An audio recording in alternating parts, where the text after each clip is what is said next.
hockey royalty in the Sunshine State. That's what you dream about every day as a kid. The Florida Panthers taking the ice in 2025. That's 2-0! This time as back-to-back champions. It's an addictive feeling. What we went through this year was tough, and it was a grind to be standing here right now, but it just makes it all worth it.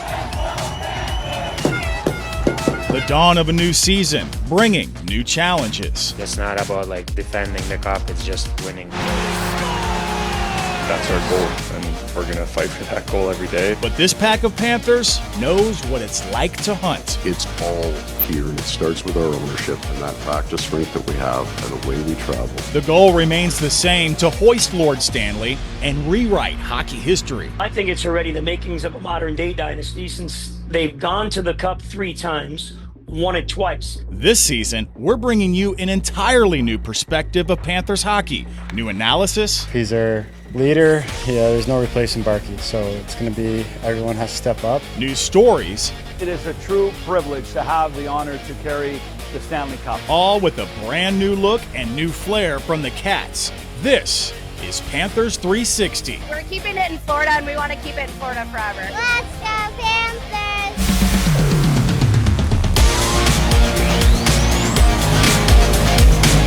Fall is in the air, and with it, the dawn of a new NHL season. Welcome in to Panthers 360. Let's go. Wherever and however you may be joining us, we thank you. I'm your host, Mike Trim. Training camp, tune-up games, see ya in the books. Now the big show begins, right? Another title defense and a quest for a three-peat is starting. We have a packed show for you. Let's run through what's on tap, folks, on this show. As the 2025 championship banner is raised to the rafters of Amerant Bank Arena, the slate, it's wiped clean. Florida Panthers opening the season in front of Cats faithful against the Chicago Blackhawks. We'll take you through the sights and sounds of opening night. And hey, there's nothing wrong with flashing the hardware, right? Panthers receiving their championship rings from last season. What a night it was. Can't wait to show you that. And before the cup was given back, how one last vacation Florida style took place. Hearing from star forward Matthew Tkachuk, who tells me it was beyond special to share these championship memories with his dad and his family. But boy, we begin with opening night. The banner has been raised. The team has their rings. Now it's time for some hockey. An early start on opening night, but that didn't stop the Panthers from jumping out the gate first. Carter Verhaeghe, Sam Bennett, Brad Marchand, they anchored the top line. And maybe you didn't have this on your bingo card, but A.J. Greer notching the first goal of the season for the Cats to tie things at 1 in the first. Later in the period, Carter Verhaeghe connected on a power play goal, the 148th of his career. And in the third, sealing the deal, Jesper Boqvist scoring the eventual game winner. In a clip provided by the Florida Panthers, here's head coach Paul Maurice. The important parts we had Boqvist and Greer score. We're going to need other people to fill in for some goals. There was lots of good for our first game because a lot of these guys, they didn't get a lot of action in exhibition to play. You'll want to stay with us. Just ahead, we're analyzing the Panthers' first long road trip of the season after opening up the first 3 games at home. Prior to the puck drop, the Panthers raised their championship banner to the rafters of Amerant Bank Arena. Immortality once again. The crowd was so electric, the atmosphere felt like a postseason game. It's the second year in a row the Florida Panthers opened up the season on home ice. And after Tuesday's win, the team improved to 12-0-2 in season-opening games at home. Prior to the puck drop, the Panthers announced their opening night roster consisting of 14 forwards, 7 defensemen, and 2 goaltenders. Daniil Tarasov officially backing up Sergei Bobrovsky. Captain Alexander Barkov placed on injured reserve following surgery to repair his ACL and MCL. Forwards Matthew Tkachuk and Tomas Nosek have been placed on the injured non-roster list. Let's call it last pieces of off-season business for General Manager Bill Zito. Just last week, the Cats announced they have inked defenseman Niko Mikkola to an 8-year, $40 million extension, keeping the big man from Finland right here in South Florida until 2034. It was back in 2023 the Panthers signed Mikkola as a free agent following his time with the New York Rangers and St. Louis Blues. The Blue Liners been a part of both Florida championship runs and last season skated in 76 games, led all defensemen in hits. There's the big reason why we want him around. In a clip provided by the Florida Panthers, Mikkola says it was a no-brainer to stay here in South Florida. It's awesome. Yeah, it's it was talking through the summer and saw all the boys signing here, so it was a no-brainer to keep the band together. Following the announcement in a statement, Bill Zito said, quote, Mikkola was an indispensable piece of our past 2 championship campaigns, and we are thrilled that Nico will be continuing his career with the Florida Panthers. With Mikkola's extension, the Panthers now have 11 players signed through at least 2030. When you say dynasty, just look at this list. Barkov, Tkachuk, Anton Lundell, Seth Jones, and as of now, will be free agents in 2030. But Brad Marchand signed through 2031. Rhino, Sam Reinhart, and Gustav Forsling, they are inked through 2032. Newly extended Sam Bennett and Aaron Ekblad join Carter Verhaeghe, who are signed through 2033. And now you have Mikko Mikkola through 2034. Got all that? Good. You know, it takes a special group to reach 3 straight Stanley Cup finals and win 2 of them in a row. As we just broke down, this Panthers core is going to be here for a while. We are so thankful for that. This week, I brought this topic up to Armando Velez. He is the host of Florida Panthers Locked On podcast. Take a look. Here we are, opening week. And we need to know about the core of the team, how important that is to keep together. We saw the offseason signings, but listen, there hasn't been a three-peat since the New York Islanders back in the 80s. So keeping a core group together, the last 3 years specifically, let's just start with the cup runs. Let's take a look at who is still on that team and who has been for the 3 years. Of course, you have the captain, our forwards, you could see Barkov, Bennett, Reinhart, Tkachuk, Verhaeghe, Ekblad, Forsling, Bobrovsky. Listen, can't forget about the head coach either, Paul Maurice. So how important to you, Armando, and to our viewers to hear right now, and you can comment on our WPTV News YouTube channel, how important is it to have that core group as the season grinds on? It's extremely important when you think of just the amount of it's all about filling the void as well from the locker room perspective. On the ice, you can't necessarily replace Alexander Barkov on what he does. A 3-time Selke Trophy winner, the guy who has been the heart and soul of this team, has been around through the dark times with the Florida Panthers. But the guys who have filled who are with this team for the Panthers. I mean, you're talking about guys who are going to have to step up on the ice. Now it's the second line guys who are stepping up on the first line. Sam Bennett's going to be the 1C. Anton Lundell goes from the 2C to the 3. So that is going to be the continuity is extremely important. And I know that the CBA has changed for the NHL as far as like signing, going from 8-year deals to now 6 to 7 coming next year. But these guys are locked up, 11 guys until at least 2030 here. So it's gonna be tested for this season for the Florida Panthers. But they have the group there as a team that has a truly high floor, in my opinion. You got to check out my entire conversation with Armando right on our WPTV YouTube page. Remember, each week, join me every Monday afternoon, 12:15. It's your lunch break. Myself and different analysts, we're breaking down the latest news, trends, X's and O's as well. We also want to hear your thoughts. Come with your questions and comments, and we'll get them answered. Well, it is never too early to look ahead, right? Still to come, we're diving into the 2026 Olympic Games. NHL players set to return to the world stage. And as we continue, a monumental moment for the Florida Panthers, a journey to the past as the once expansion team first took to the ice. You're watching Panthers 360. For the first time in more than a decade, NHL players will be back on the Winter Olympic ice. Back in 2014 in Sochi, Russia, remember the last time we saw the world's best compete. Canada captured the gold medal, defeating Sweden 3-0. The United States lost in the bronze medal game to Finland. I think we all remember that team because of the TJ Oshie shootout win against host Russia. We still are talking about that. No secret, more than 10 years later, though, players are eyeing for the chance to represent their respective countries come February. Yeah, I mean, it's been a huge motivating factor for almost 15 years now. Ever since that, I kind of had a taste back in 14 of going to that camp. There's a lot that needs to go right to be part of that group, and it's been obviously a driving force this summer in training and preparing for the season. It's still a long ways away. There's a lot of work to do between now and then, but it's by far the biggest goal I think I've ever had. Let's look ahead at the details here. The men's tournament gets underway February 11th with Slovakia versus Finland. That's followed by Sweden facing host team Italy. 12 nations separated into 3 groups. If you're wondering, the United States is going to be in Group C along with Latvia, hello Uvis Balinskis, Denmark, and Germany. Nico Sturm, former Panther on Germany. Group play concludes Sunday the 15th with the playoff beginning 2 days later. Bronze medal game scheduled for Saturday, February 21st, and then that gold medal game the next day.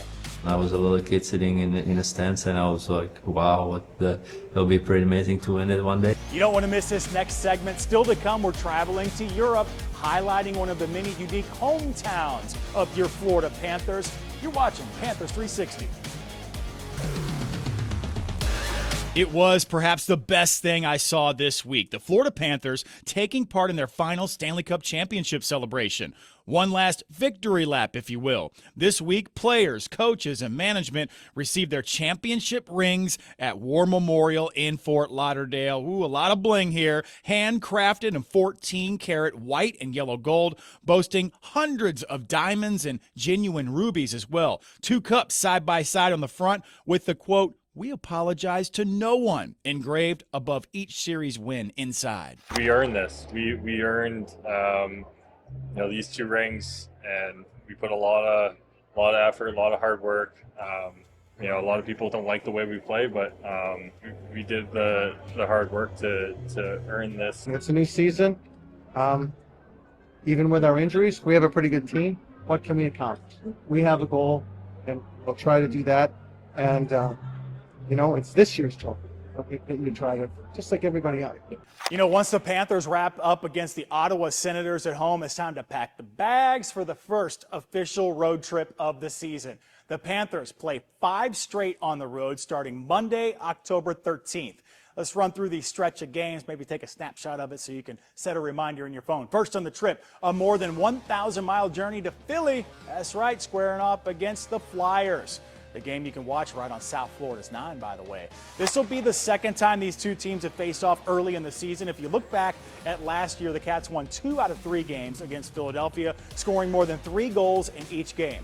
From Pennsylvania, the Cats travel west, Detroit, Michigan. Hello, a date with the original 6 Red Wings. Cats have won 7 of their last 10 games against Detroit, dating back to 2022.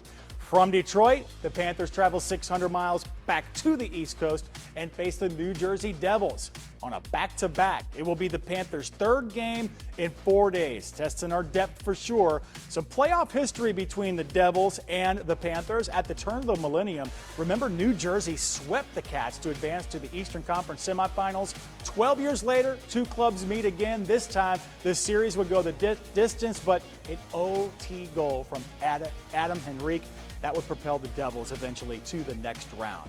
All right, listen, from Newark, New Jersey, Panthers in traveling to Buffalo for a date with the Sabres. That's on the 18th. Then it's off to Boston. Oh, that game's got some juice. A big night for the former Bruins captain, Brad Marchand, now Stanley Cup champion with the Florida Panthers, of course. It was March 11th of this year, the last time these teams faced off, only 4 days after Boston traded Marchand to South Florida. Marchand didn't play. The Bruins got the last laugh on the ice, scoring 3 third-period goals to beat the Cats 3-2. Let's see things differently play out perhaps on October 21st. As the Florida Panthers embark on this new season, it was yet another summer filled with memories, boasting Lord Stanley's Cup around the world. The Cats began to wind down the preseason with 3 games against the Tampa Lightning, one of which was played in Orlando. Okay, the Battle of Florida here. You could say it was an epic celebration, though. Check out this video shared by us by the Florida Panthers. The team gave the Cup a Florida staycation, a little trip to Universal Orlando Resort. All off season, we've been documenting the different places the Cup has traveled. But check it out. Recently, I sat down with star forward Matthew Tkachuk. He highlighted how special it was to share not 1, but 2 Cup victories with his dad. I knew that when I won the first year, especially when I had it when the families were on the ice, I wanted to bring it and hand it right to him, because without him, our family name would not be on it, and he's done so much for me and my brother and our whole family. So it was really special, and And the festivities throughout both summers have been just so incredible to have the whole family around, and their memories that like truly last a lifetime. You know, as the Cup was making its rounds this summer, General Manager Bill Zito took the iconic trophy with him to get a taste of one of Florida's favorite treats. See where I'm going with this? Kendall Hyde tells the story. A Stanley Cup pedigree has been established here in South Florida. So have Stanley Cup celebrations. Whether that be jumping into the ocean with the cup or eating the state's official state pie out of the cup. They wanted to put a pie in the Stanley Cup, and they took pictures out in the garden. Last week, the Blonde Giraffe Key Lime Pie Factory in Tavernier got a surprise. It was from the general manager of the Florida Panthers, Bill Zito, and the Stanley Cup. I was shocked because I didn't even know that they would, come all the way down here. The owners of the Key Lime Factory told me that while every guest is welcomed and appreciated, the Stanley Cup is just different. Now I see people coming in with the hats, and I'm like, hey, I have something to tell you now. It's like very exciting. This isn't the first time the Cats have celebrated with the key lime pie. I get a call asking if I could ship pies to Parkland. I listened earlier this year as Josh Abreu, the owner of Fukum's Fabulous in Coconut Grove, Miami, told me that the Florida Panthers won the Stanley Cup in 2024. He received a pinch me moment of a lifetime. I'm the goalie coach, I really want to eat key lime pie out of the Stanley Cup. Well, Abreu made good on that wish for the goalie coach, Rob Tallis. It was a very humbling experience, to say the least. They had more questions for me than I had of them. It was just like, to say it was flattering is the understatement of the year. That's too. Let's see if we can make it a three-peat and get one more Stanley Cup and key lime pie collect. In Palm Beach County, Kendall Hyde. So the Cup no longer in the Florida Panthers' possession now that the regular season has started, but I want to look back. I mean, we've got memories, right? Our time in Edmonton, John Barron, our WPTV sports reporter, and I went along for the ride with the Cats as they chased those back-to-back championships. Take a look. The storyline at the end of the Stanley Cup final last year, actually game 1 and 2, went up with a great group of guys north of the border to Edmonton for games 1 and 2. Tell everybody who it was. That would have been John Barron and me, and look at that. Leo Marchand. Just three great guys. Just three dudes having a good time outside Rogers Just Place. pulling his weight. Leo, that was our photog up there. That's outside the Rogers Center. Yeah. And we were in enemy territory, but we had Panthers fans there. Cats fans. Aldo Zupaccini and his crew. Boy, that was really cool to see them. And we connected with the Florida Panthers fans because you guys are so great right there rinkside. Oh. And it was quite the moment. Yeah. As a matter of fact. And I believe we have some of those pictures where I actually smacked the glass, okay, at the exact same spot where that double overtime winner by Brad Marchand And we got scored. the fans video that did that too. And we were. They showed it. I'm telling you what, though, it was such a special time because, first off, it was the first time that we've been able to go, for me at least, as a crew to go out of the country, get the chance to go over there in Edmonton. Quite cold in June, by the way. Yeah, not June in South Florida, might I add. Yeah, they told me that it gets to below 40 during the winters, which it's not fun. What are you doing? Are you taking tunnel systems I to don't- get back to work, to home? I don't know what you're doing. WPTV is all in for the Florida Panthers. We mean it. Remember to join me every Monday afternoon, 12:15 on our WPTV YouTube channel. Myself and a different analyst, we're breaking down trends the week that was, how the team's doing, maybe a little X's and O's and video review as well. Watch my full interview with John Barron or any of our guests right now on YouTube. We also want to hear from you. Leave your comments, your questions, your thoughts. We'll answer all of them. We're hoping that this is kind of the first step in our relationship with the Panthers, and we're hoping that this can kind of, create awareness of what the Palm Beach Symphony does. Ever wondered how it sounds when you combine the thrill of Panthers goals with the beauty of an orchestra? You'll want to join us next week as we learn more about a special relationship bringing music to life. Each week here on Panthers 360, I love this segment. We highlight the roots, where our Florida Panthers players are from. We're going all the way to Europe with this one. That's Pardubice, Czechia, the Czech Republic, hometown of Tomas Nosek, the city. It's about 50 miles east of Prague. Maybe you've heard of Prague, but we wanted you to know more about Nosek's hometown, the city, and learn it's known for two main things: horses and gingerbread. The city is home to one of the oldest and most demanding steeplechase races in Europe. It's the Velika Pardubicka. And if you're a fan of gingerbread, you gotta make the trip. The city apparently smells of gingerbread, which have been produced there for centuries. There's even a gingerbread museum. But when you listen to Nosek talk about his hometown and how it shaped his hockey career, you'll realize why the game is so special in that city. My hometown is, they call it Hockey Town in Czech Republic, so it's a #1 sport that everybody knows what's going on around hockey. So I was going to every game when I was a kid, and I went all the way from the little ones to the pros in the same club. So it's pretty special and amazing. When I was a kid, Milan Hajduk, when they went with Colorado in 2001, he brought it to my hometown and show us to when I was playing in that club. He showed us there, and I was a little kid sitting in the stands, and I was like, wow, it'll be pretty amazing to win it one day. Yeah, full circle moment for Nosek. Unfortunately, injured his knee during the offseason. You know by now, you're not going to see him on the ice just yet, maybe a few months from now. We hope to get him back into the lineup, a very key part of our depth. This week, also a very special period for Florida Panthers. Winding back the clock, taking you back to October 6th. 1993. You diehards know what I'm talking about already. It was on that day the Florida Panthers officially took the ice and became the NHL's 24th team. That 93 Cats team opened the season on the road against the Chicago Blackhawks, and the next day faced off against the St. Louis Blues. Scott Mellanby etched his name in Panthers history, scoring the team's first ever goal. The game ended in a 4-4 tie, and then the team's first win and first shutout came 3 days later, October 9th, against the Tampa Bay Lightning. And we're still rivals with them. The Panthers ended that regular season 5th in the Atlantic Division. At the time, their 83 points. That was an NHL record for points by an expansion team. Very respectable. Listen, that's going to do it for us. I want to thank you so much for joining us for this episode of Panthers 360. Our weekly interviews, you can check them every Monday, 12:15, and they live forever on our WPTV YouTube page. Opening week, folks. Hope you have a great one, Panthers fans. For Panthers 360, I'm Mike Trim.